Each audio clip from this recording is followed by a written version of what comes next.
It was 6 in the morning. I got a knock on my door, a really loud knock, and I thought it was my dad who had locked himself out or something.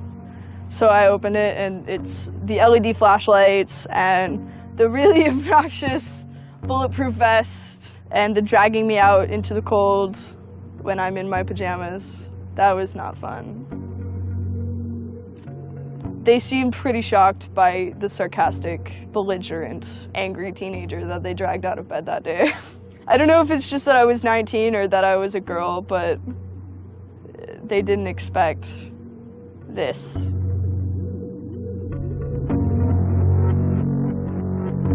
"10,000 angry kids, whoever they are, they scared the shit out of some people those days. They scared the shit out of the powers that be. And that's why this is being investigated. That's why I'm under indictment. That's it. Because between the days of December 6th and December 10th, 10,000 angry people proved to the government that their regulations, their ideas, their view of PayPal, their view of WikiLeaks, their view of the Afghan war and Egypt and Tunisia and Libya, it didn't fucking matter. Their opinion no longer mattered because someone was out on the internet kicking ass. The computer hacker group Anonymous is claiming tonight that it took down the website of the Federal Appeals Court in San Francisco this afternoon.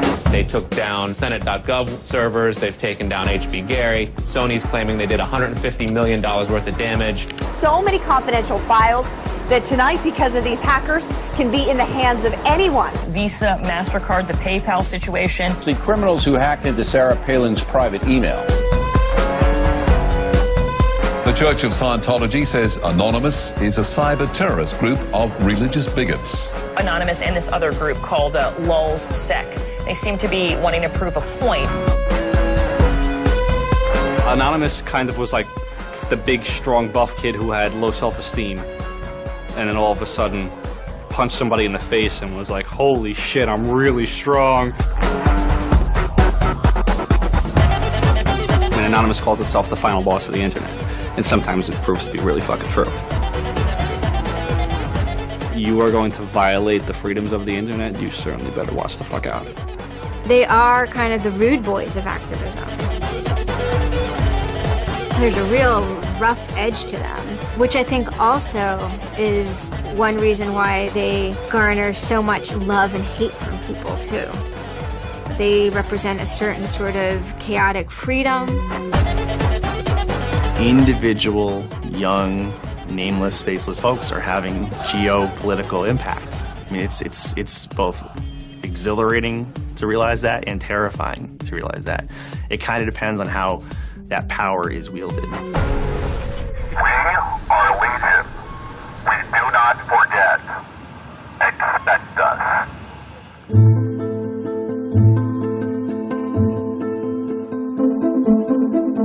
We stand for freedom.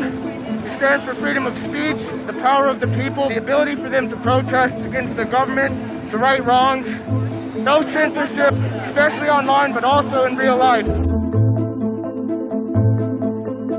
We have members throughout society and all stratas of it worldwide. Yet we have no leadership. It's one voice. It's not individual voices. That's why we don't show our faces. That's why we don't give our names.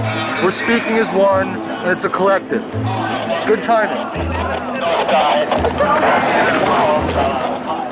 I would love to live in a country where the government fears its citizens and not the other way around. But right now, plenty of anonymous actors are in hiding because of fear of reprisals by the government. I've been called many things. There's unpatriotic. That we're just a bunch of children sitting in our parents' basement. I got called a terrorist sympathizer. We've been called kids, we've been called cyberbullies, we've been called hooligans, and, you know, sometimes those words aren't entirely unfair, but this is a serious political movement. No one, you know, in the general public really seems to get it. What they don't seem to get is that the ability for Anonymous to be everything and anything is its power. Anonymous is a series of relationships. Hundreds and hundreds of people who are very active in it and who have varying skill sets and who have varying issues they want to advance and who are collaborating in different ways each day. They're a little bit like a prism or kaleidoscope. They've got many different facets and many different sides. Of course, when you spend enough time with them, you start to get a sort of feel or texture that's not just random, right? Yet it's very multifaceted, very rich, which does span from the quite lighthearted to the very, very serious. Bob Dylan had a line in a song just saying, to live outside the law, you must be honest.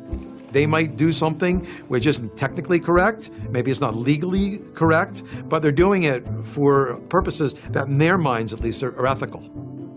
People who know what they're doing, who share an ethos, who have a commitment to exposing and humiliating the man, who have a very low tolerance of lies and what they perceive as evil on the part of overweening power structures.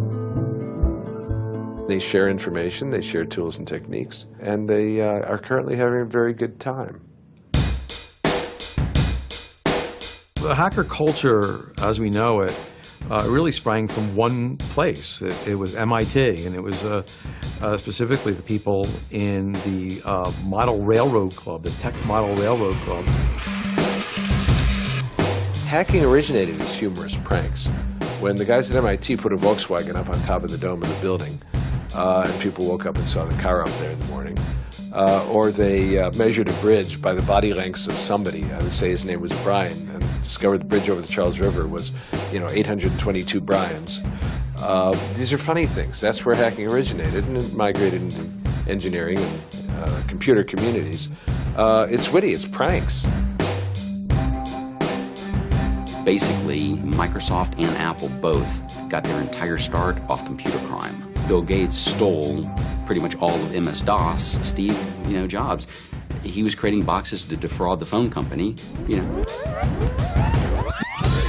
I always saw hacking as implicitly political. Hackers, whether they're conscious about it or not, whether they're explicit about it or not, make a statement about how we should treat information. And some years after my book came out, one of the people I wrote about, Richard Stallman, got very publicly and explicitly political about open software. And he believed that software should be free. Free as in freedom, not free as in beer, as he put it there. Behind it, whether misguided or not, there's a political impulse. Hacktivism was a term coined by a group called Cult of the Dead Cow.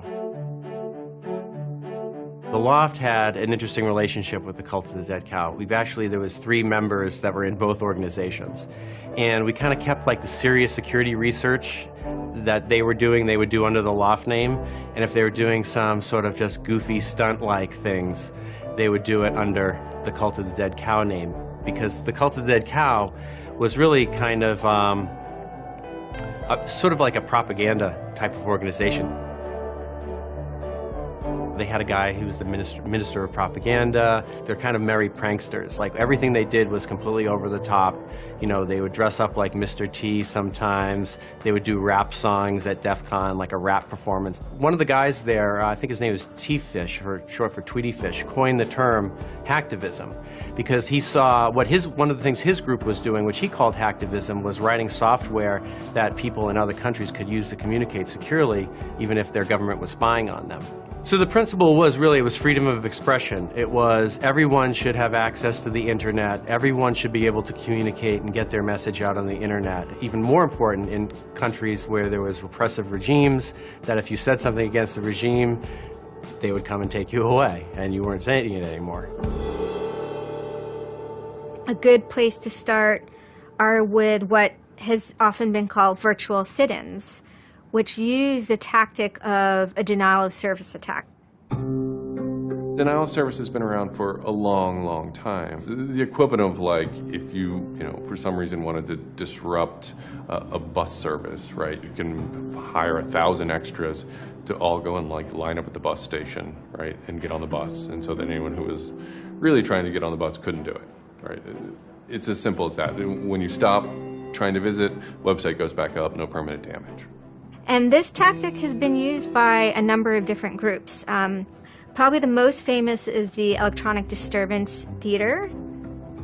Another really interesting case happened in Germany, where a group of activists got together who wanted to protest the fact that the airline Lufthansa was using their planes to deport immigrants, and they would take down the site. And in fact, eventually the German courts ruled that this was a legitimate form of protest.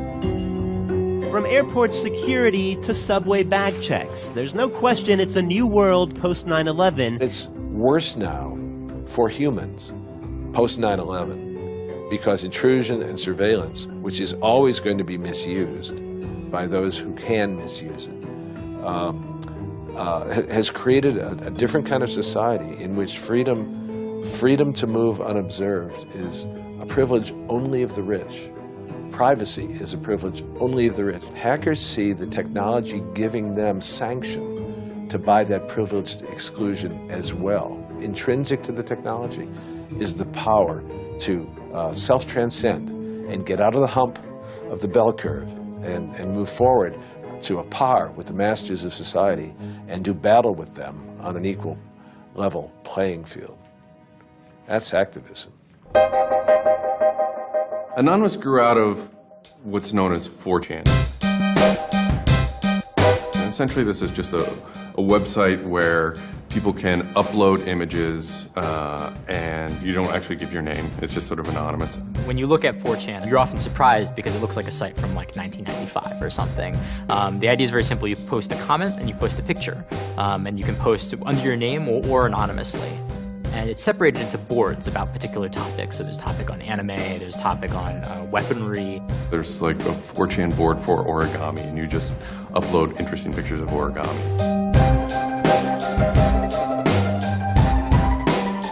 And then there was a group called the B board, which essentially was for like anything goes. The first time anybody goes on B, it's kind of an instant revulsion. Because there's never a time that you go on there where you don't see something horrible. That instantly puts off a lot of people. The idea is post something that can never be unseen. Half of the posts on B are there specifically to make people not want to come back to B. Have you ever read Lord of the Flies? 4chan, and especially B, is Lord of the Flies. Except some of them aren't 16 anymore, they're just allowed to act 16. It's what you get when people are allowed to express themselves with absolutely no restriction whatsoever. It's the kind of sum of human imagination when people can get together and think together without any limits or parameters. It's the most vile, disgusting, and funny thing on the internet.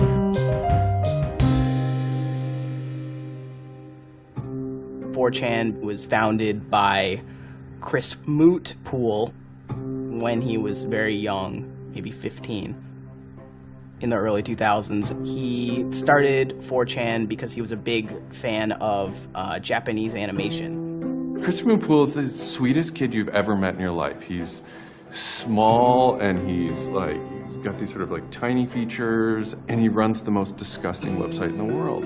What I think is really intriguing about a community like 4chan is just that it's this open place.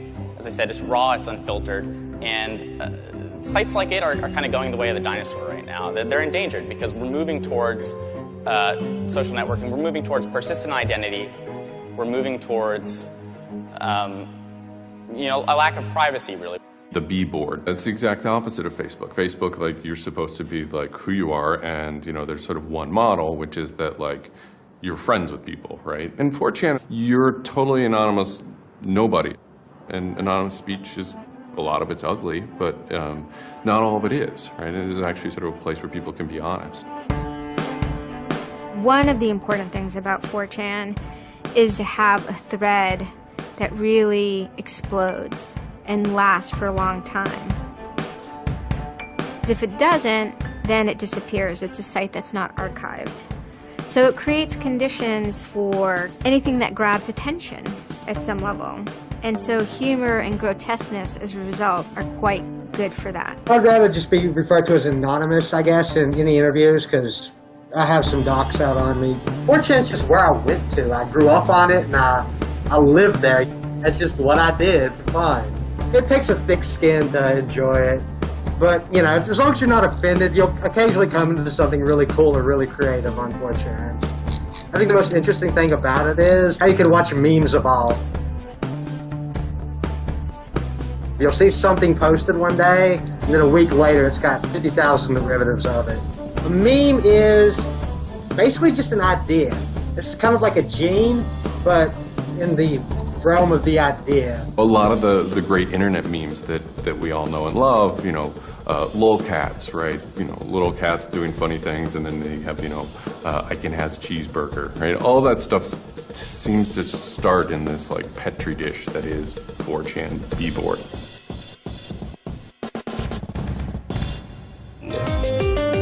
Say it publicly and your insane chocolate rain. Name any meme from the last about 6 years, and I'll bet you either in its first posting ever was on 4chan, or at least one of its earliest revisions that became what it was on 4chan.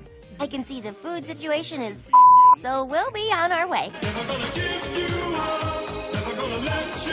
It's basically the best breeding ground for internet culture, as far as I'm concerned. With your neighborhood insurance rates, chocolate rain. 4chan is also very known for acts of trolling. Trolling is a fucking art.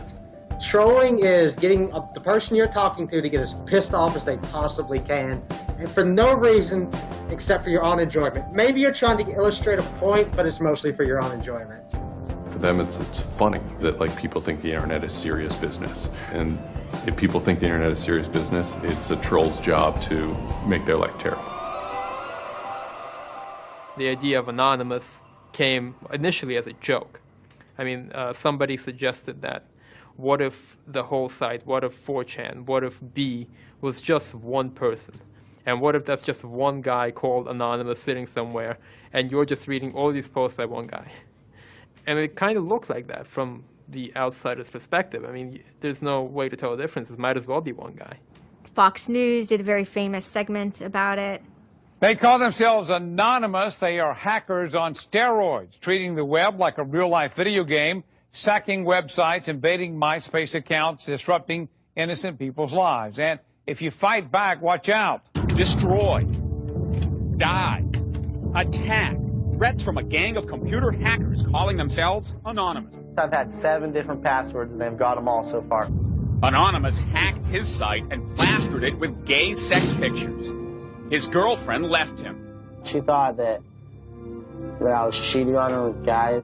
As long as I can think back, Anonymous have done some pretty off-color things in the name of getting cheap laughs, you know. But, I mean, that's part of the culture. They get what they call lulls. Lulls is a corruption of LOL, which stands for laugh out loud. Anonymous gets big lulls from pulling random pranks. For example, messing with online children's games like Habbo Hotel. Habbo Hotel was this online community where you had an avatar and you walked around and talked to other people. It was kind of like an early version of, you know, World of Warcraft or Second Life or any of those virtual worlds. What the people on B did was invade Habbo Hotel, created, you know, thousands of avatars. They all had this one uniform of a black guy with a big afro wearing a black suit.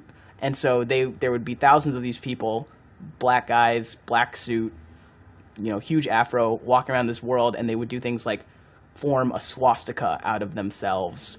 And I think that was a real landmark because it was when they were able to see that, you know, they can use their numbers to do something really interesting and really disruptive. So we blocked the entrance to their pool, and that just pissed them off so fucking much. It was fucking beautiful. That was fucking just wonderful. Wonderful times. Those kids love that pool. They love the shit out of their pool. The goal was actually to offend everyone, simply because the idea that we could offend you by drawing a little shape on the screen was stupid to the people involved in it. They were like, really? You're going to get that mad over us just drawing this on the screen? Wow, well, you need to refocus a little on life, because this should not be upsetting you that much. Barrett Brown. I'm the director of Project PM and former operative with Anonymous. We were targeting furries, which were a subculture of people, of course, who, a lot of people on 4chan find irritating by virtue of their being irritating. A furry is someone, generally a male who's autistic in his 20s, who identifies with animals and oftentimes has sexual attraction to other people dressed as animals. There's diaper furs, those who enjoyed wearing diapers, baby furs who enjoyed thinking themselves as a baby. We had furry infiltrators, people trying, we had secret groups. Mine was called the Illuminati /I/Illuminati, and we were, our goal was to wreak as much havoc as possible because it was stupid. There's a point, when I was, otherwise, seemingly respectable writer, in 2007. My first book had come out like that, but I spent my evenings on Second Life, that big, virtual world, riding around in a virtual spaceship with the words "faggery daggery do" written on it, wearing afros, and dropping virtual bombs on little villages and concerts, and waving giant penises around. And that was the most fun time I've ever had in my life. All these different organizations online, whether it's 4chan, or just any website, there's typically a community aspect to it. This is where people have their social relationships. This is where their friends are. This is where they have a creative outlet. And so all those aspects are going into groups like Anonymous, where people feel like they're part of a bigger thing and they're able to express themselves within that group. There were certain words, certain phrases, certain ways people respond to things, certain images that were posted that created a pattern, and that pattern was, I guess, the origin of what is now Anonymous. It's like Freemasons with a sense of humor, in so much as they have this common symbology, and one of their chief joys, which is kind of wrapped up in power and secrecy, was the fact that they could recognize each other by referencing these symbols, referencing these phrases. Over 9,000. It's over 9,000! I lost my iPod. Mudkips, anything involving mudkips. So you have this weird sort of international culture developing with people, across the world, wherever they may be. In late 06 and, into early 07, there's a bit of a sea change where instead of just posting a bunch of content or randomly saying we're going to go over to some website and post a bunch of dirty comments against someone, it becomes a little more organized. Welcome to the Hal Turner Show! They went after a guy named Hal Turner. I am being discriminated against because I'm white. Hal Turner was a neo-Nazi who was, big online and had a podcast. I think that the 14th Amendment was not ratified properly, and I think, therefore, it is still okay to have Negroes as slaves in America. The first time I heard about Hal Turner is he was knocking somebody on 4chan. He was just being a major dick to a relatively known user. And for the fun of it, we started trolling him. And then I guess we kind of figured we had a moral high ground, which allowed us to get people on our side. But he was a fucking neo-Nazi. That's not okay to be in modern society. You're not allowed to do that. And there's a million neo-Nazis out there. But he started picking on our dudes, so we had to go to our dude's fucking defense. And it just so happened that he was a neo-Nazi, so that's a bigger reason that he's a fucking dickface. I'm like, yeah, screw that racist son of a bitch. Let's do this, So I joined in, and I made some of the phone calls, and, I played around on the chat thing on his website and posted in the threads and whatnot. Who are you? Where are you calling from?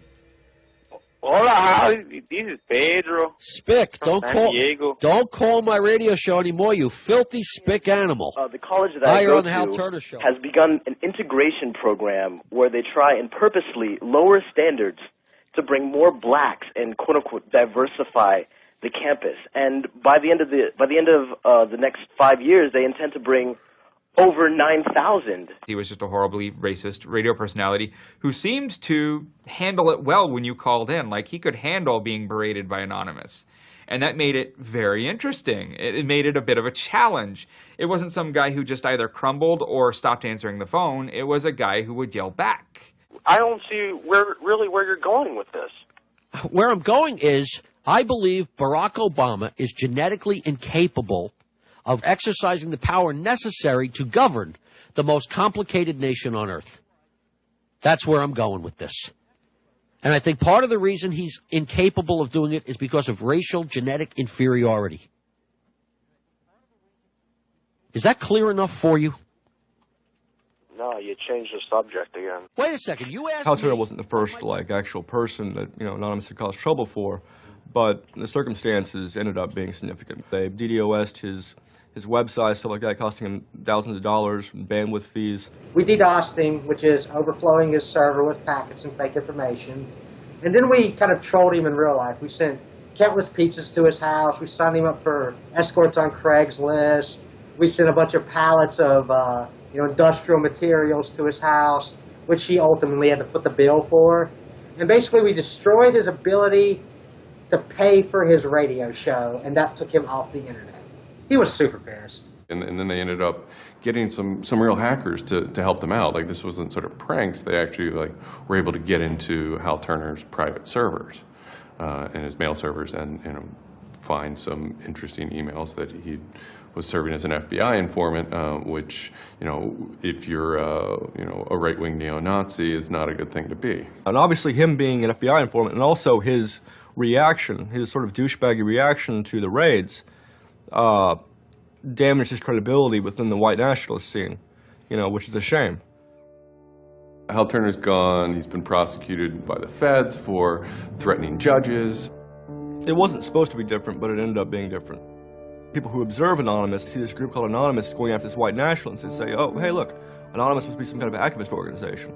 So by virtue of those people joining Anonymous, Anonymous becomes more of an activist organization. What follows is a period of confusion and anger in which, the original Anonymous people, the sort who want to keep Anonymous as this nihilist little, ridiculous group, are upset that now, that the most terrible thing on the internet is now becoming a force for good all of a sudden. Anonymous has never been about getting media attention or getting all of this attention towards it. It means a community, a pretty sometimes insular community that just kind of kept to itself, made jokes and made content.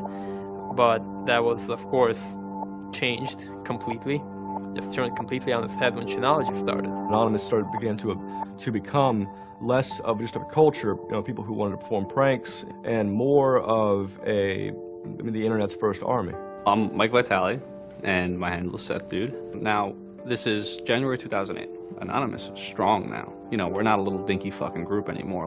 This is millions of people worldwide, and we're watching. And then Scientology stepped in with a big target on its chest. A video came out of Tom Cruise. It was supposed to be like an internal Scientology video, talking about secrets of Scientology. Being a Scientologist, when you drive past an accident, it's not like anyone else. As you drive past, you know you have to do something about it because you know you're the only one that can really help. It talks about you're the only one who can stop, bad things from happening. And so this is kind of widely mocked online. It circulated like wildfire. There's nothing part of the way from me. It's just... People found it humorous and goofy. And the Church of Scientology went into their legal mode, and they threatened websites with lawsuits if they didn't pull down the video. Instantly, the Scientologists post a DMCA, Digital Millennium Copyright Act. And this is a way that if you own content, you can go to video sites, upload sites, and have your content pulled when someone uploads it illegally. So Scientology's always at odds with the internet, always trying to legally bully people out of fucking them over on the internet. They always did that. And then here they are trying again, but you know what? Anonymous saw that, and they said, oh, you guys just fucked around badly. You're trying to censor our internet. Are you trying to take a joke away from Anonymous? You don't do that. What these people did, in this case, is Greg Hausch and these other people, was they decided, we can probably harness Anonymous in this case and target Scientology. A few Anons, a few people on 4chan posted, hey, we should grab that video and post it on a few other sites. And I was one of the people in that thread talking about it. We got the original source of the video by reaching out to the person behind the accounts and everything. We start posting it. The surprising thing was how fast they were DMCAing them on every site. It looked to us like they must have direct contact with the lawyers and the team who actually pulls videos at all of these sites. It was minutes and these things were falling down. We're like, holy crap, that's messed up. What followed was it's this term called the Barbra Streisand effect. And this video as they're attempting to suppress it, went everywhere. Like, everywhere you look on the internet, you were gonna stumble upon this video. Actually, Gawker, the site that I worked for, was, I think, the first one to put it on the website, and we got in a huge legal battle with Scientology, who wanted us to take it down.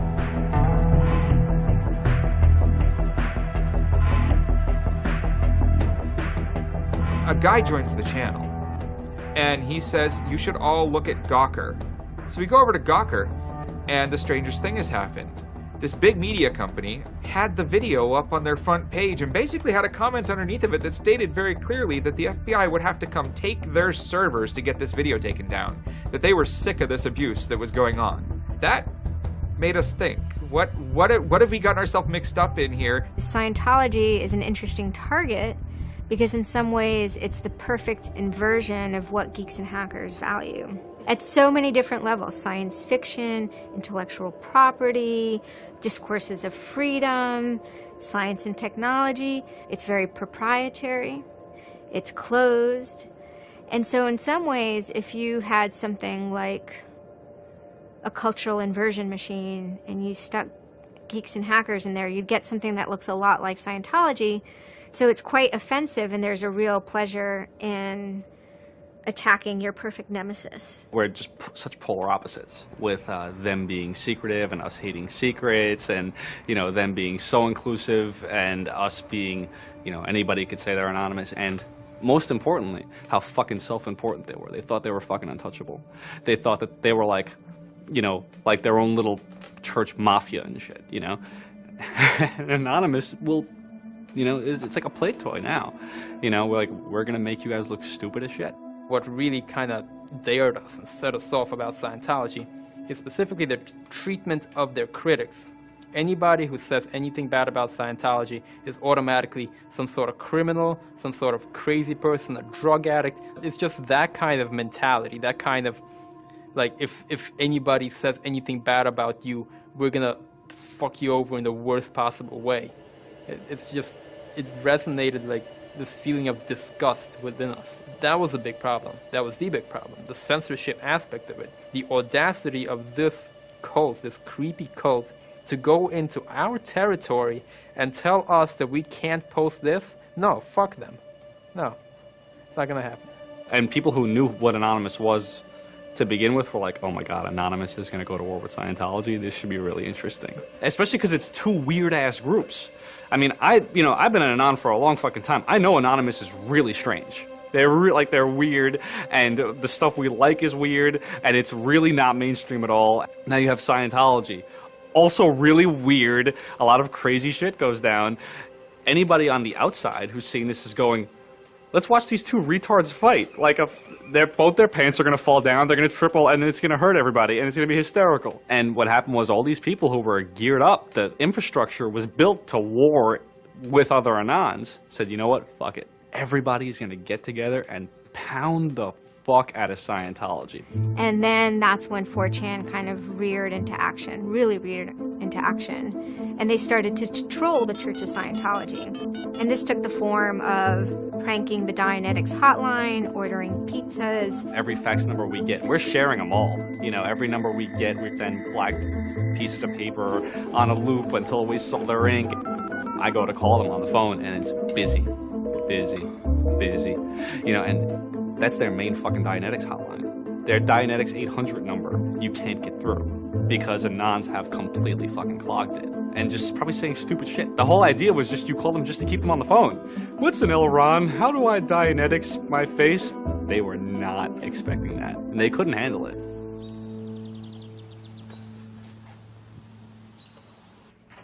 I'm Brian Mettenbrink. I always liked anything technical, mechanical, anything sciencey, really. Computers do what you tell them to. They don't all of a sudden start doing weird stuff, and if they do, it's probably your fault. And I always like that, they're perfect, really, in a way. I had just gone to 4chan just on pure happenstance, and I saw a post about the Scientology thing, and I started looking up stuff, and I'm like, oh, this is actually for a decent cause. I think I'll, do this. You started seeing all the stuff in B, and I saw the stuff in B then. Everyone's going to DDoS Scientology. Everyone's going to bandwidth rape them. Anonymous Members have developed a distributed denial of service attack tool called low orbit ion cannon, which is taken from a computer game. Low orbit ion cannon is what's called an end game weapon in Red Alert. All you had to do was literally follow instructions step by step. I downloaded a program that's free and legal for anyone to download and use. And I followed the instructions and I typed in www.scientology.org and I pushed go. And what it does is it tells Scientology.org, in this case, it tells them to send their website to my computer about, I think it was 800,000 times in a weekend. And I'm pretty sure I probably took it down myself a couple of times. This tool is Low Orbit Ion Cannon, sometimes referred to as LOIC.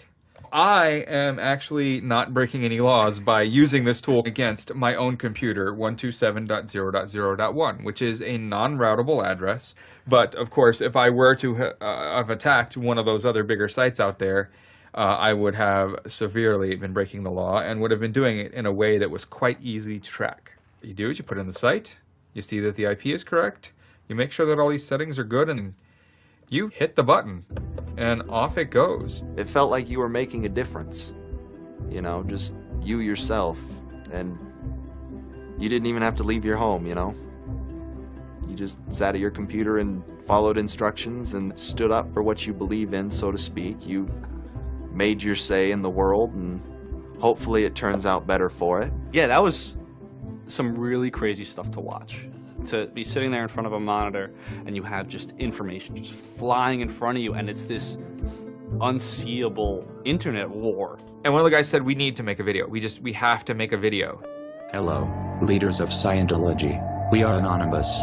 When the video came out on January 21st, that was one of the first times that Anonymous as a culture started referring to itself as Anonymous as a movement, and declared that it was going to take down and destroy the Church of Scientology. That video probably changed everything. Knowledge is free. We are anonymous. We are legion. We do not forgive. We do not forget. Expect us. It basically looked like if a computer was going to tell you that he was going to beat the shit out of you, this is what it would look like. That one video really galvanized that moment of innovation. That's exactly like with that video, internet activism as it's known today was born. What the video was saying was, it's over. You're not going to be able to follow people back to their house anymore with impunity. You're not going to be able to just issue a cease and desist letter to any reporter who wants to write some shit about you that you don't like. You know, that's done with. Every time you do that, Anonymous is going to hit you harder. So we made a video named Call to Arms that said, we're going to the streets. Every major city of the world has a Scientology building. Be very wary of the 10th of February. Anonymous invites you to join us in an act of solidarity. Anonymous invites you to take up the banner of free speech, of human rights, of family and freedom.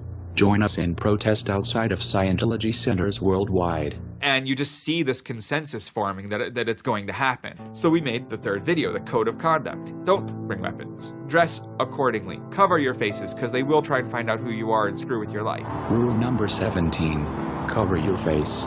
This will prevent your identification from videos taken by hostiles. Scientology has a history of harassing, stalking, and just generally doing horrible things to its critics. So people needed a way to hide their identities. A lot of people had very legitimate fears. They don't want to be followed home. They don't want to be stalked. They don't want to put their families and themselves in danger. Everyone was going, well, we're going to wear masks. What's the only fucking mask that we all already know or have a joke about? And it's the Guy Fawkes mask. You see the movie V for Vendetta, you know, the ending scene where everyone's wearing the Guy Fawkes mask. That is very reminiscent of what Anonymous thinks Anonymous is.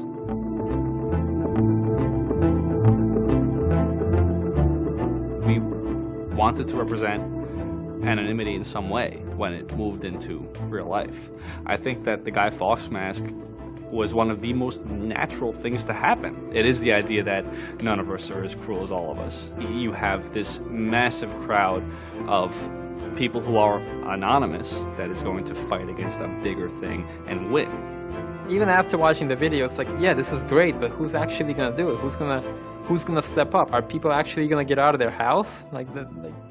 And I guess we were really affected by the stereotype of of that whole community, they're being internet nerds, that too afraid to leave their mom's basements. I figured maybe 15 nerds from every city somewhere might show up and wear their masks at a building for a while and leave. No one thought that they were going to come out. This is me on the way there. I haven't slept. Very fucking tired. And I remember going to the park that day, and it's really fucking early in the morning, which I thought was a bad idea. And I'm smoking a cigarette, and I'm looking around like, where the fuck is everybody? There's nobody here. So here I am, sitting in Bryant Park, waiting for the other announce to show up. I remember thinking like, oh fuck, like, am I gonna be the only one in the park? Am I gonna walk to Scientology with fucking 6 or 7 people? Which totally defeats the entire purpose of this, because now they could single me out, you know? Then I get up and I start walking around and I see there's a lot of green balloons over there for some reason.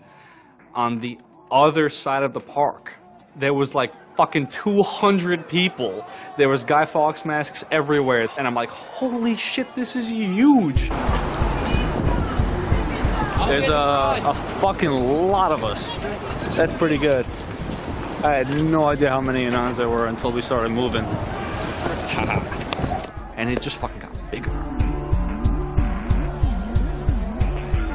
I remember walking through Times Square, and everybody in Times Square was an Anon.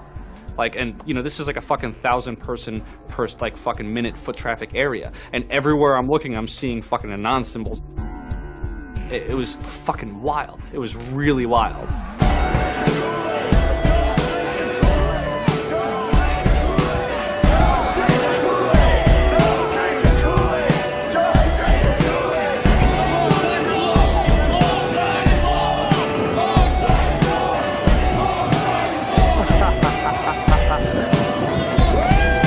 This is our fucking raid.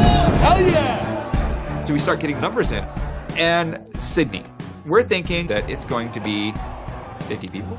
And before 10 a.m., before even time, there's already 50 people there. And there's still streams of people walking down the streets. A couple hours into it, you know, because I didn't go to bed until 1 in the morning, you know, you're looking at Sydney as, wow, there's 250 people in Sydney. The cops are estimating higher than that for their reports. What just happened? Adelaide, Perth, and Melbourne happened. And, you know, over 200 at each of them. We nearly broke 1,000 leaving Australia. Now, the next protest was Tel Aviv, which had actually gotten its first Scientology building a week before this. There were Palestinians and Israelis at this protest, both holding their flags, and at one point they actually switched flags and held up each other's flags and whatnot. It was awesome to see. I call our guy in London, Britanon, and I say, hey, what's going on there? And he's like, did you just get out of bed? I said, yeah, I haven't even turned on the computer. I just figured I'd call you. And he said, we've got 600 people, and the cops are really, really mad at me. All the major cities were having hundreds of people come out. It was massive. Clearwater had like 300 people. I don't think anyone beat out LA. I think LA had over 1,000 people. We are Legion! We are Legion! The thing that happened was something completely different, and hundreds of people from every city just swarmed the streets. It was kind of overwhelming, a little even scary, but scary in a good way. Soon, you know, we're at around the 10,000 mark, you know, and we were joking the whole time, over 9,000, you know, one of those memes. It was too surreal. It was not believable. You go by what name?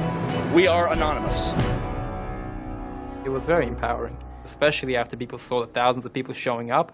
This was it. We owned the world at that point. You've got lolcats, and you've got rickrolling. You've got all these other things that Anonymous has been involved in. Then, you know, take us a month later, and, you know, 10,000 people were just in the streets. And in every major country in the world, in every major city in the world. And what the hell just happened? What changed? You know, who flipped the switch? The world looked very different to me at that point. We all met each other. The idea of an Anon is you're fucking alone until you get to 4chan, you know, and then these people all think like you know? Then all of a sudden you're not alone. You are with fucking 500 others, you know, they all know the same jokes as you. They all clearly have similar interests as you. Here's your culture. You meet your own people finally. immediately you felt like you were at home. If you were an Anon, you were at home. We all like spent years in the same place, looking at the same pictures, laughing at the same jokes. We pretty much were already friends, even though we've never ever met. It was very happy. It's perhaps a little surprising. It's not just preteens or teenagers. There's a far more even mix of males and females than you would imagine otherwise. Everyone always figured Anonymous was a very male, thing, but it wasn't like that at all, There's some fucking hot girls come through, there's some really, you'd be surprised. And there were a lot of these so-called guys who weren't socially good. They were very awkward. They still lived at home at 23, half of them virgins. And I'll tell you, the amount of those people who got laid from these protests happening is in the thousands that would not have for years probably. That's why those protests were so important. It was a chance to finally meet other people that were previously anonymous and unknown, and hence it was the moment of the end of their anonymity. Scientology, they kind of fought back, so to speak. They posted stuff online. While claiming they are peaceful, in less than 3 weeks, anonymous members made or encouraged 8,139 harassing or threatening phone calls, 3.6 million malicious emails, 141 million hits against church websites, 10 acts of vandalism, 22 bomb threats, and 8 death threats against members and officials of the Church of Scientology. They basically antagonized, really, is what they did, which is really one of the things they're great at. They wanted to find me. They did. They hired PIs. They started taking pictures of us, threatening to sue us. People were getting followed. People were getting followed home. It'd be a regular thing for someone to say, oh, I had to lose someone on the subway. I saw someone from the Scientology Center and they were following me. They would follow us to our houses, try to intimidate us, send us cease and desist letters. They had a PI hand deliver a cease and desist letter from a very expensive lawyer. It was a double message there. It was a, hey, we know where you live and we know your name and here's something from our lawyer. Just these old tactics that they used to fight the activism they faced before the internet just were completely ineffective against Chanology. Most of the people who received them actually framed them and put them on their wall. I've seen multiple of them framed and put on the wall. Mine's sitting in my closet somewhere in a box. They don't care to actually use the legal system to get you thrown in jail. They care to use the legal system to get you to stop.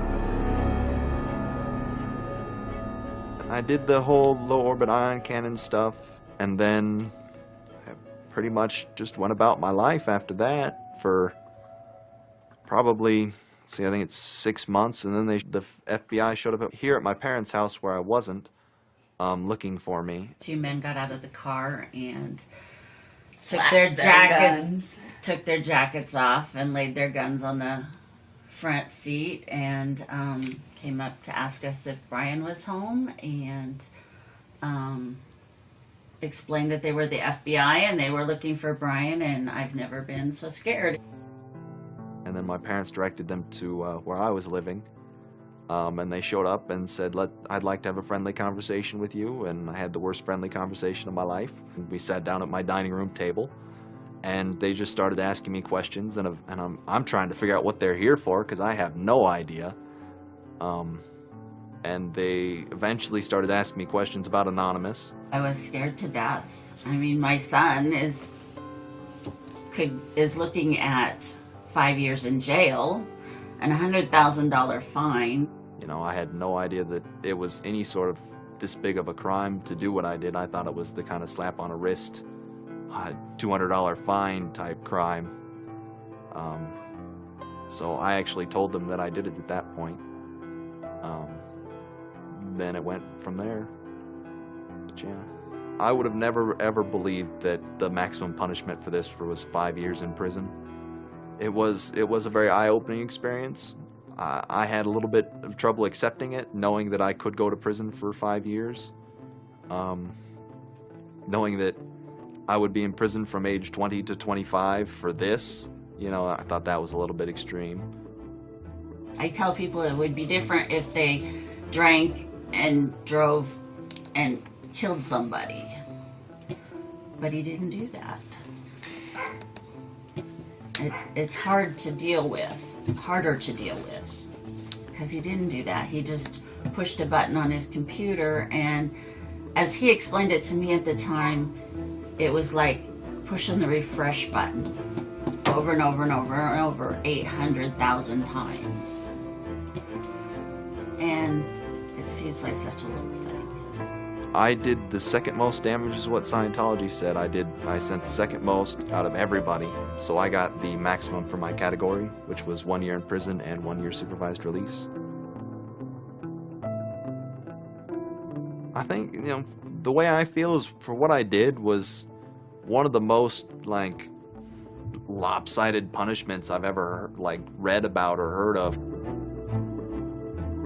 Yeah, I think it's ridiculous, especially the year supervised release where I can't touch a computer for a year. I'm not sure what that's supposed to solve, except make my life difficult. So that computer behind me back there, I could go back to prison if I went over and touched it. I can't knowingly associate with members of Anonymous. They just made a big deal about Scientology as a religion and that this is America and you can believe in whatever you want to believe, and I'm pretty sure they actually compared me to like the KKK and the Nazis and stuff in the courtroom. Yeah, it's a completely different issue. I'm very proud of what he did. He stood up for what he believed in, but that was never, ever mentioned. I never would even dream of hurting anybody. You know, it's just not me.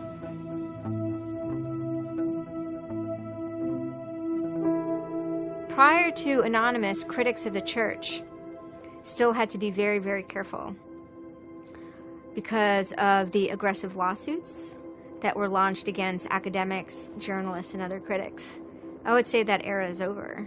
And Anonymous, more than any other sort of intervention, is probably responsible for that change. This actually caused a decent rift in Anonymous. There was one big group, significant group of people who would say, this Chanology stuff, it's cancer, it's awful, it's bad, it's just bringing attention to us that we don't want. The trolling isn't happening, we're not getting our jollies. Like, now this is all really serious and moral and somber, and like, well, you know, that's not what I signed up for, that kind of thing.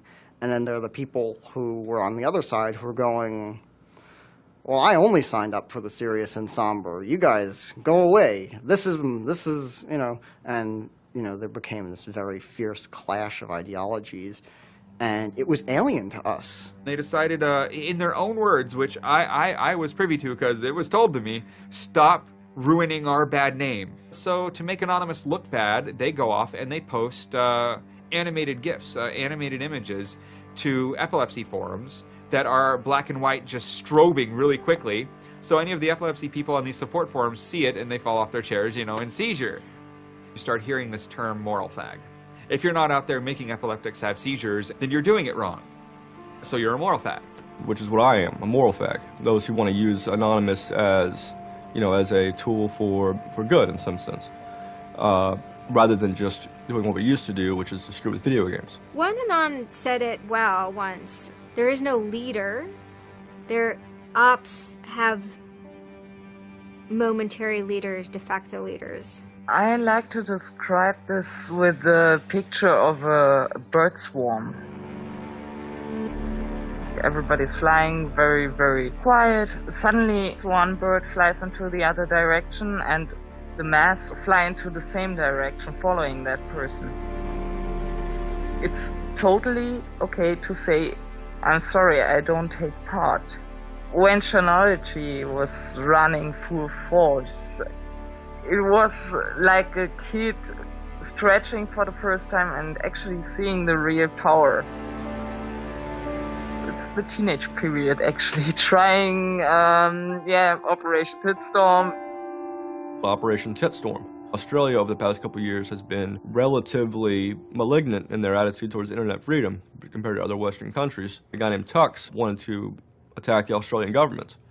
in retaliation for upcoming internet censorship laws. And one of them involved banning pornography with women with small breasts for some reason.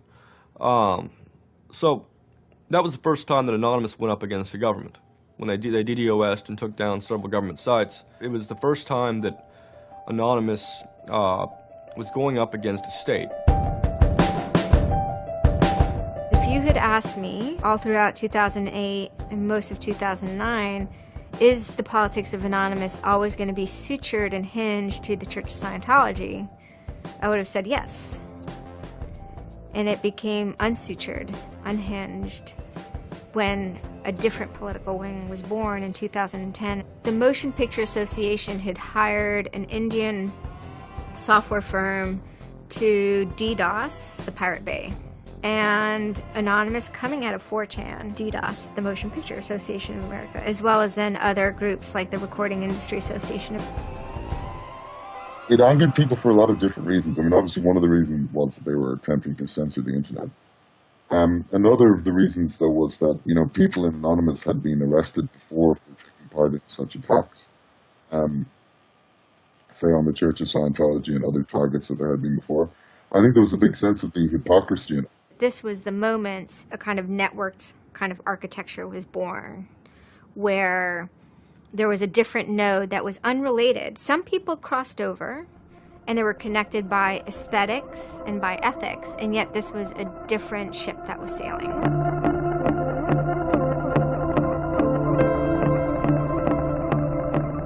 It is our task to find secret, abusive plans and expose them where they can be opposed before they are implemented.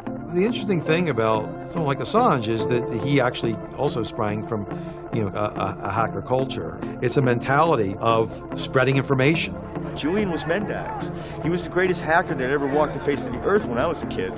I mean, they rumored he could move satellites around in space by hacking into NASA. I mean, you know, maybe it never happened, but I mean, it was, you know, it was a myth that kept young kids like me wanting to, like, you know, plug a computer into a modem and see if I can move some satellites around. WikiLeaks is an instantiation of the hacker ethos. Truth wants to be free, and we want to liberate it. WikiLeaks released a huge trove of diplomatic cables. There was a lot of controversy from every quarter of society. The WikiLeaks website released nearly 400,000 secret U.S. files on the Iraq War late today. It was the largest leak of classified U.S. files in history. The diplomatic cables show the U.S. is spying on its allies. Lots of things which were understood in private and may have been not even talked about explicitly. Suddenly they're out there in the cold light of day, and it's going to make some governments and some individuals very uncomfortable. He was showing the world a glimpse of how, you know, the powerful elite actually work, at least to some extent. I mean, these are fairly low-level diplomats sending messages back and forth, but it's a side of government you hardly ever see, and it's pretty eye-opening. And you know, once it's out, it's out. I think information wants to be free, but let's look at it. Let's analyze it. It's important that we know such stuff. It's important that we know what our governments do, and if they don't tell us, then somebody has to.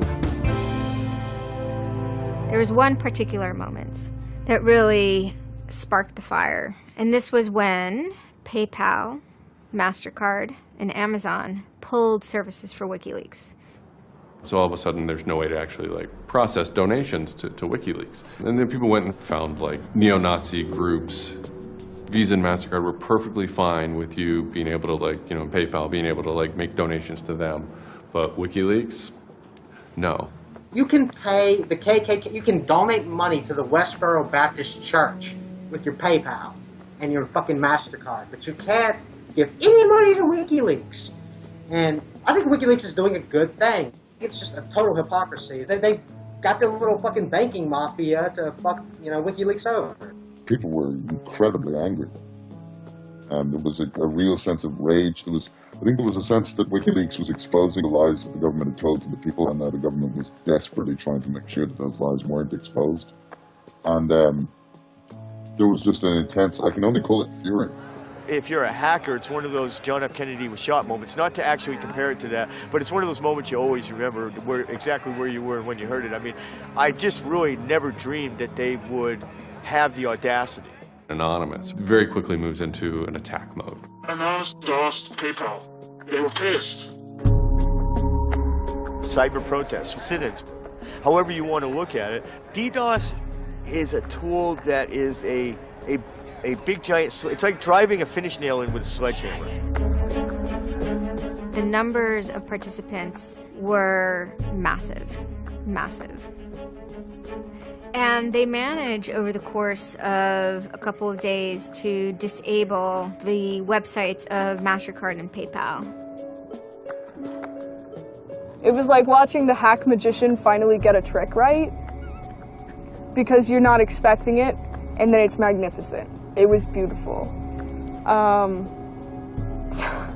Because what you had is people finally stood up for something. How long has it been since we had a huge, really relevant protest? I'm not talking Tea Party, I want to bring my guns in public. I'm talking 10,000 angry people said this is not right, and I want to do something about it. Soon after, January 2nd, I believe, WikiLeaks was blocked in Tunisia. And Anonymous got wind of that. They then intervened, at first solely for the purposes of like stopping the kind of censorship that was happening. They did some DDoSing, and this was a time period where they were getting involved with what I would call non-internet-y social movements and building lines of solidarity. My name's Pete Fine. You can call me an internaut or a hacktivist. Telecomics is an ad hoc cluster of volunteer net activists who have spent much of the last year trying to keep the internet running in the Middle East. During that time, we saw the Tunisian government not only censoring and filtering the internet, but also doing some kind of technical trickery to steal people's Facebook passwords and delete their posts and see who was posting what and, you know, fake posts, stuff like that. Some Tunisian hackers came to us. They were members of Anonymous, and I didn't even know we had members of Anonymous in Tunisia, so it was a shock to me. And they had the keys to some parts of the kingdom, so to speak, when it came to the dictator in Tunisia. We went in on behalf of those Tunisian Anons, and we helped them get that and extract it, and then it went to WikiLeaks. The Tunisians overthrew Ben Ali, who was kind of a repressive dictator. A revolution that was facilitated by the internet, by Facebook and by Twitter.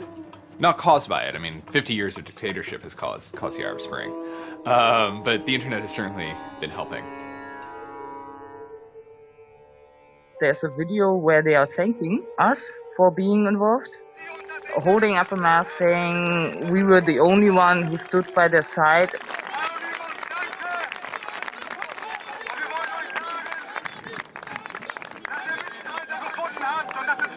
For me, it was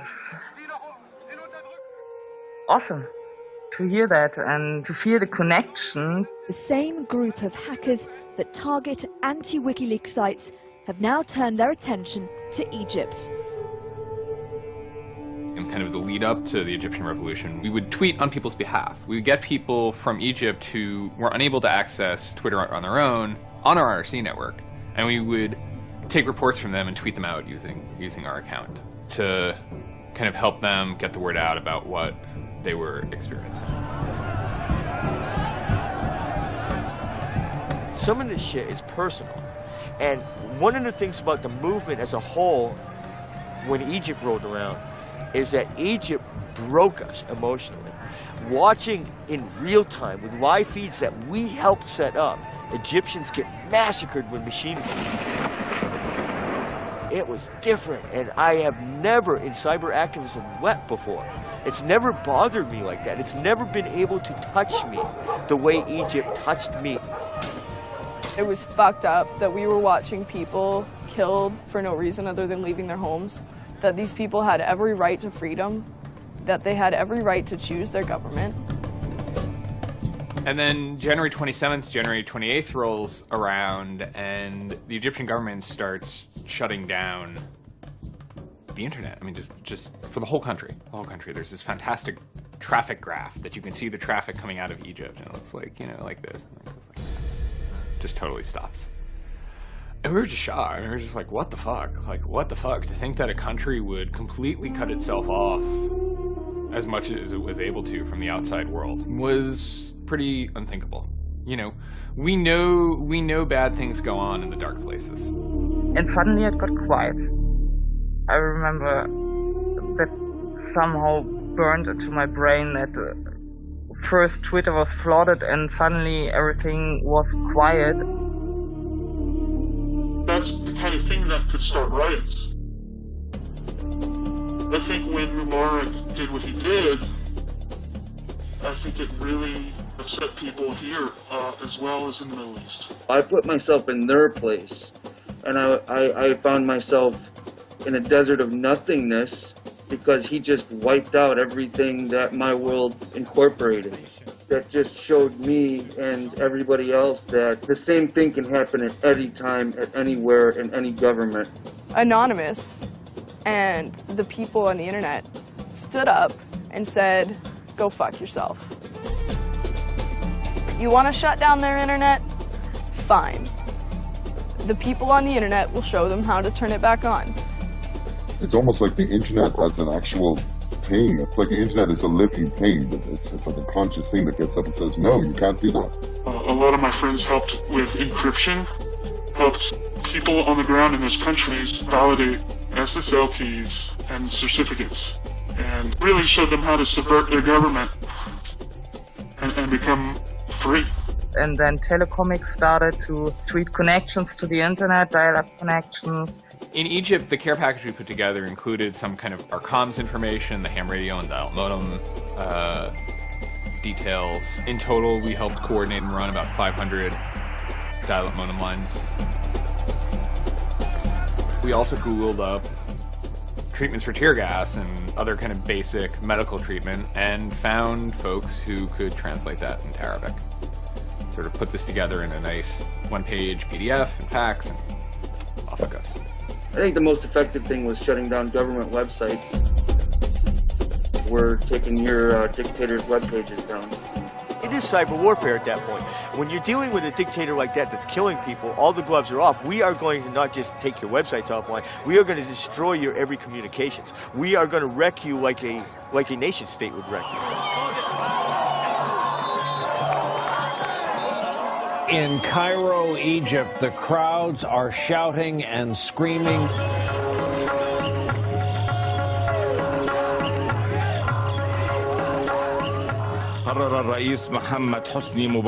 President Hosni Mubarak has decided to step down from the office of President of the Republic.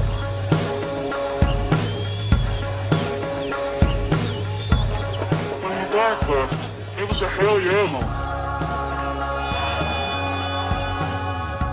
People can rise up. People can make a change. And I think for a lot of people in America, it was the first time they had seen people rise up and take down their government and say, we're sick of this shit. We're sick of the oppression. We're sick of living as slaves to your power. We had Egyptians come thank us as we're doing this stuff, and I said to them, like, look, you guys just get our back if stuff goes down here. Although it was awesome and it was one part we were fighting for me it was quite clear that it's not the end of the story. That it's not suddenly changing into rainbows and 9 cats or whatever, but that we now have to watch even more. The FBI is now investigating Anonymous, a loose collection of rogue, tech-savvy hackers credited with bringing down the websites of MasterCard and Visa last December. So there were 40 raids back then. They seized computers, cell phones, and this kind of technical apparatus, sometimes including, in the case of 19-year-olds who lived with their family, they took their parents' stuff too. There's always been a sort of cat-and-mouse dynamic, not just in relation to the feds, but also to these sort of groups that have appointed themselves as guardians of the Republic, and there's groups called like Backtrace Security, which is made up of a couple of deranged people who, I think for personal reasons, have grievances against Anonymous. I've been threatened by people who are former Secret Service agents who now run private security companies. Suddenly, on February 5th, a Financial Times article comes out that we all see. And it's quoting this guy named Aaron Barr, who's the CEO of HP Gary Federal, which is an intelligence contractor. And Aaron Barr is telling his Financial Times journalist, Joseph Min, that he's been secretly monitoring the AnonOps server where all this is going on, and has done so for several weeks, and using his own custom brand of information operations techniques, has managed to identify the alleged leadership of Anonymous, including 25, quote, lieutenants, unquote, some sort. We have to see this document. Everyone wants to know. We don't need to destroy him. We don't need to destroy his company. We just need to see the document, and we'll decide what comes next after looking at the document. So they get it. It was unbelievably easy to get into that network.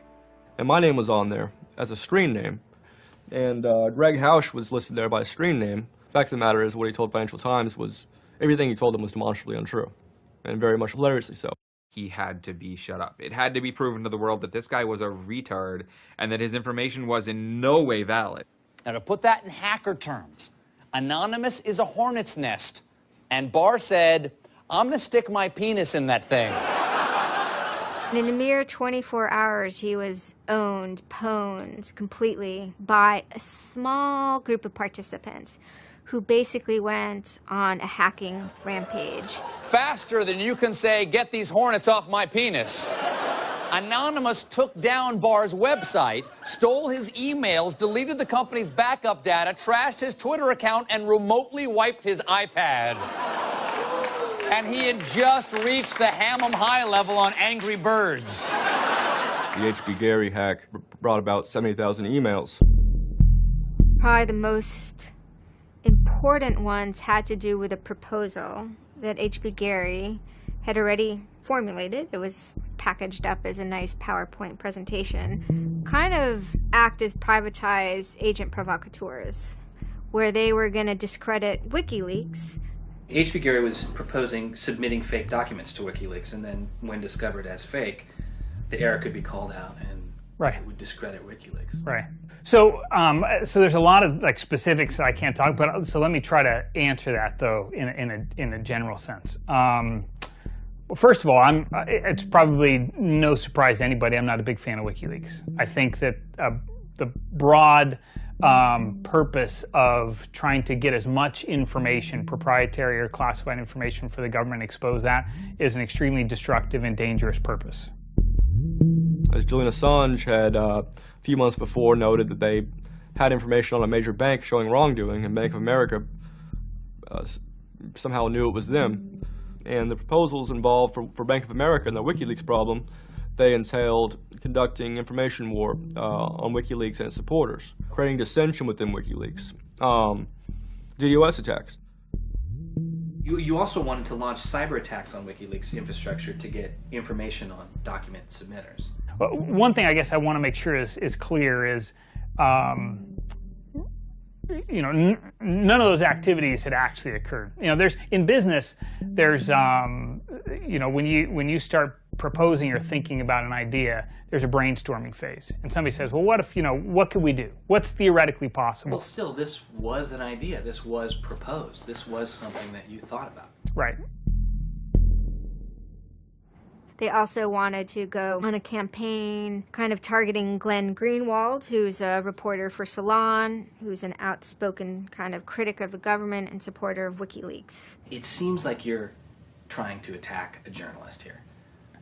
Yeah, and I don't want to talk too much more about Glenn Greenwald, but other than, you know, what I previously said is, you know, there was never an intent to attack journalists, not on my part. You know, nor I guess I should say I should generalize that and to say that, you know, I would never just outwardly attack a journalist, other than if I felt that there was a journalist in my mind that was acting unethically.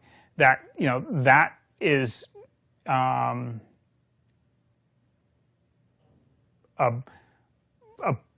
that's a fair game for having a public discussion about. They were walking a very fine ethical line at points, and in many cases, the mass opinion is, no, they stepped well past it. I will not support broad theft of information released to the public, because that's nothing but destructive.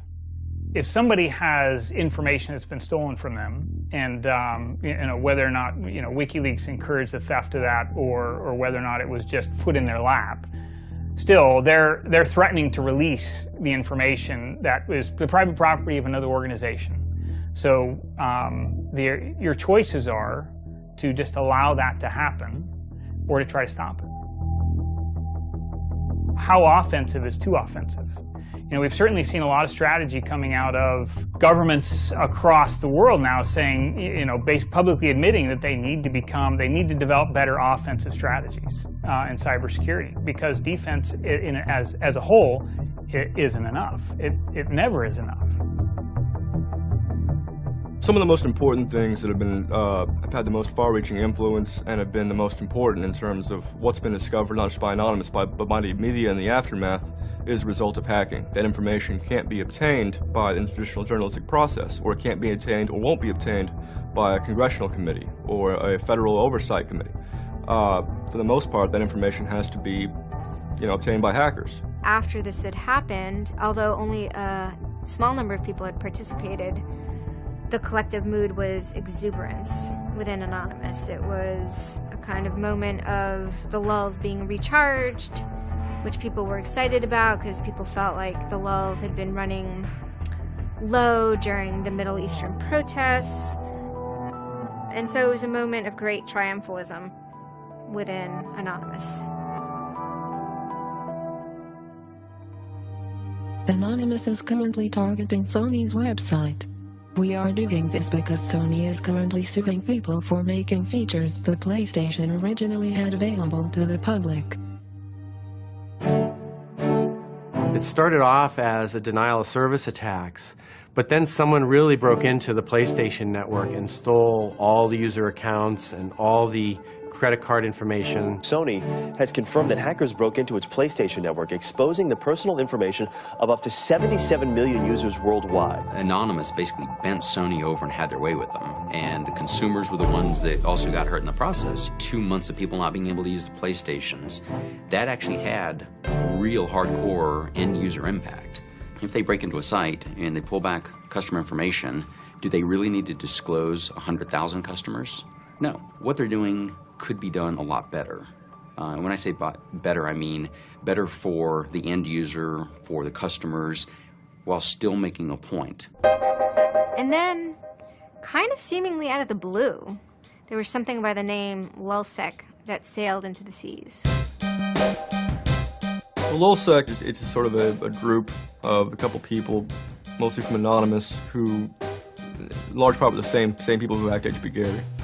And they decided to form this little group and just carry on operations sort of outside the purview of Anonymous for a while. They hacked whatever they wanted, they released whatever they wanted. It's almost like they had no rules. They just said, this is what we're going to do. We're going to stir up the cart. We're going to get some trouble.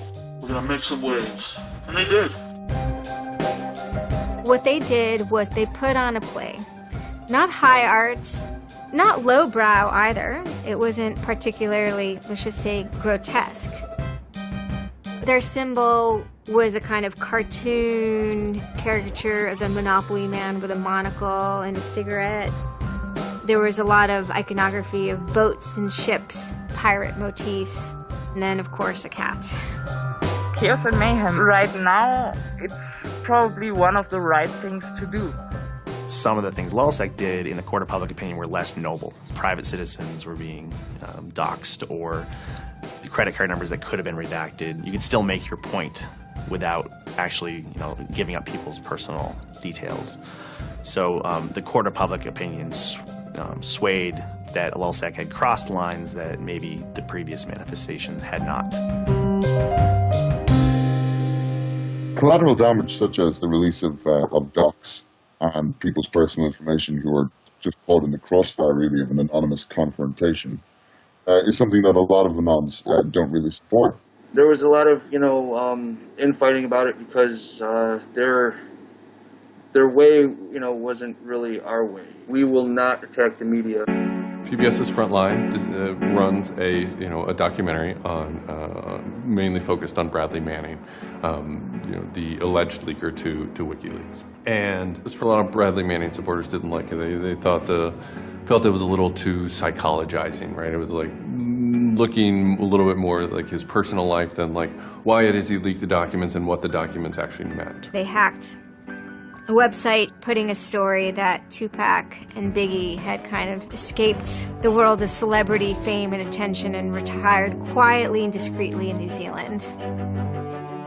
Also, when they attacked PBS, that gave me the creeps, As a journalist, I'm not too thrilled with the idea of someone judging that we don't like you to write that.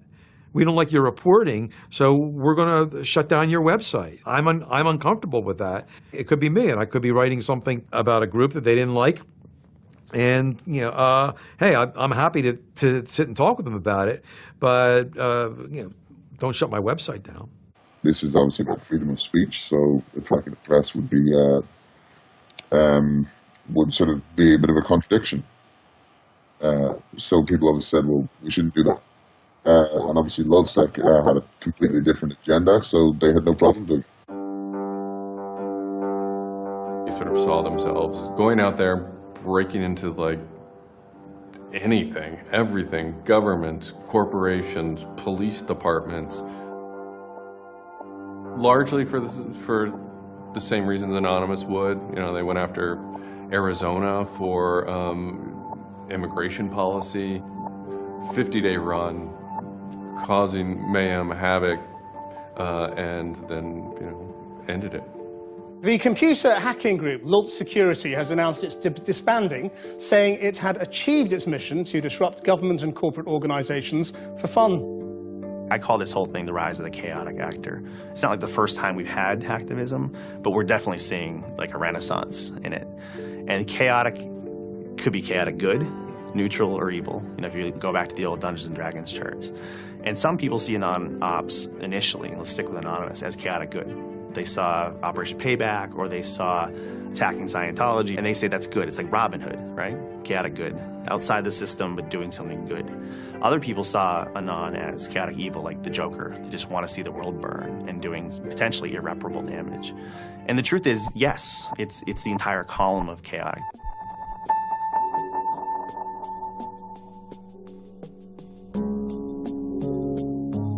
"16 people were arrested today, but dozens of FBI agents targeted alleged members of the loose-knit hacking group.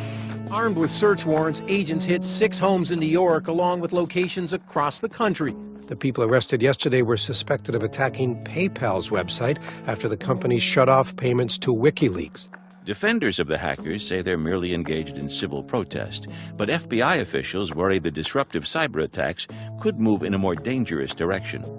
So the FBI shows up at 6 in the morning, and it was really obnoxious. And I remember being frustrated and angry because there was nothing that I had done that would have justified an FBI search warrant. They came and guns blazing and all this other good stuff, busted down the door.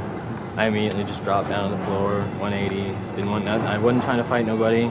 Theory of the case is they were, they flooded, quote unquote, a number of people flooded access to PayPal, thereby creating economic distress to a protected corporation. End of story. This is not a case involving identity theft, involving outing emails, involving violating privilege, involving theft of services, involving, shutting down business. It is a pure case of internet or cyber sit-ins. I think when Barack Obama gets on television and says, flood the switchboard, shut down the Republicans, send the message, that's legal. And even if you accept what the theory of this prosecution is, it's no different. This is an electronic sit-in at its finest. If you're a pedophile, the average is 11 years. If you're a computer hacker, the average is 15. And I think that's ridiculous. So, yeah. I mean, no, that's ridiculous. I mean, you can go molest children and get less of a sentence than you would for breaking into someone's phone. Even if you accept what the government is saying is true, what is important is that people are participating in the process. It is very much the process. It is sitting in an encounter in Selma, Alabama. 500 Freedom Riders refusing to allow people to go and sit in at a segregated lunch counter. They write books about that stuff. It is demonstrating in a street corner saying no to a war. It's just a different, it's just a different vehicle. It's the same results. For 9 months I ran from my indictment, but they busted me. I went to jail, I bonded out, and then I held a news conference, you know, because as risky as that was and against my lawyer's advice, I wanted the world to know some fucking things about what's going on. I didn't want the feds to have the only voice in the dialogue. This document alleges that I am the notorious hacker activist known to the world as Commander X. I am Commander X. The indictment further alleges that I am in association with the global internet freedom movement known as Anonymous. And I say yes, I am immensely proud, humbled to the core, to be a part of the idea called Anonymous. You know, I would never compare myself to people like Gandhi or Dr. Martin Luther King, but they were one person, and they were willing to go out and change the world. And their messages live on every day, through everybody. And to not take the chance of having something like that to do is foolish. I only wish we had 50 million Mercedes. I'd feel a lot more comfortable as a guy getting towards the tail end of his career if there were more Mercedes. There's always going to be legal consequence when you decide to break the law. That comes with the territory. And it would be naive not to expect that. The question is whether the punishment will be proportional to the crime. And I suspect it might not be.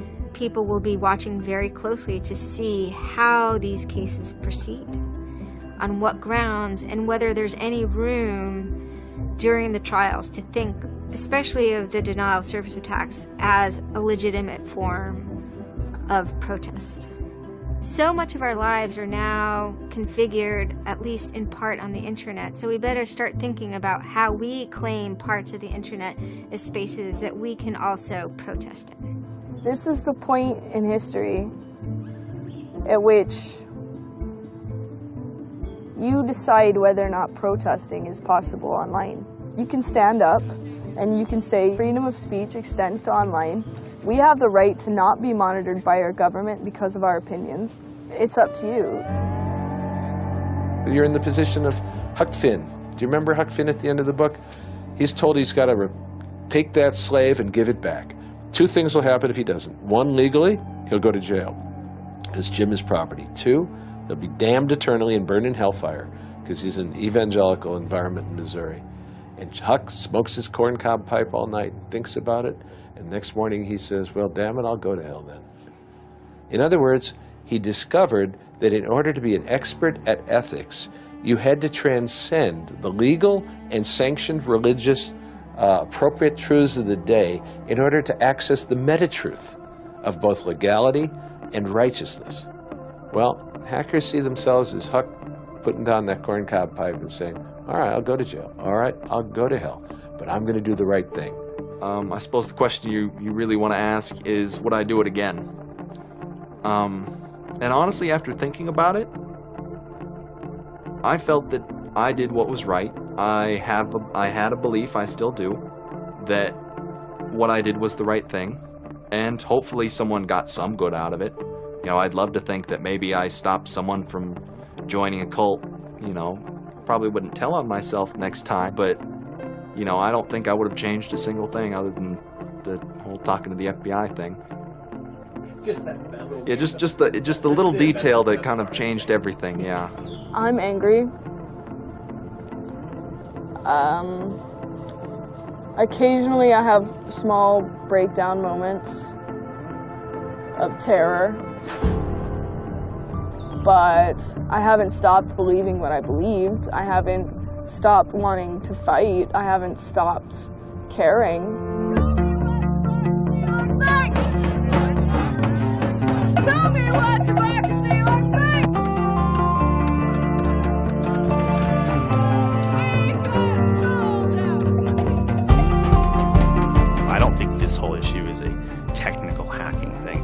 more about human philosophy and psychology.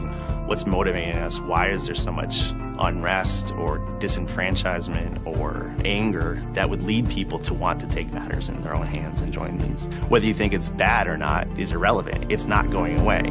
I have stood upon the mountaintop known as Anonymous and looked down on a world inflamed with revolution.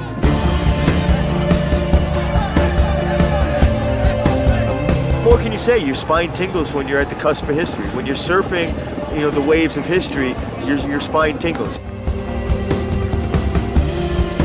There's a lot of people in Anonymous who feel very deeply and very sincerely about their contribution towards democracy around the world.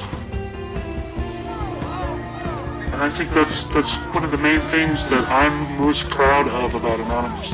There are things that I'm not proud of about Anonymous, but we stand against censorship and we stand against oppressive governments, even our own. It's a very noble thing. If you have power in real life and you have money in real life, it doesn't fucking matter on the internet. What matters on the internet is your actual ideas. How smart you are, the quality of you. And when certain organizations that, they want to extend their real life power onto the internet, it's not gonna fucking take because of Anonymous. And history teaches us that change simply doesn't come with flowers. It doesn't work. If they say I'm a criminal, damn, well, then I will be one. Anonymous is an evolving thing. It's like a phoenix. It might occasionally catch fire and burn to the ground, but it'll be reborn from ashes. It'll be reborn stronger.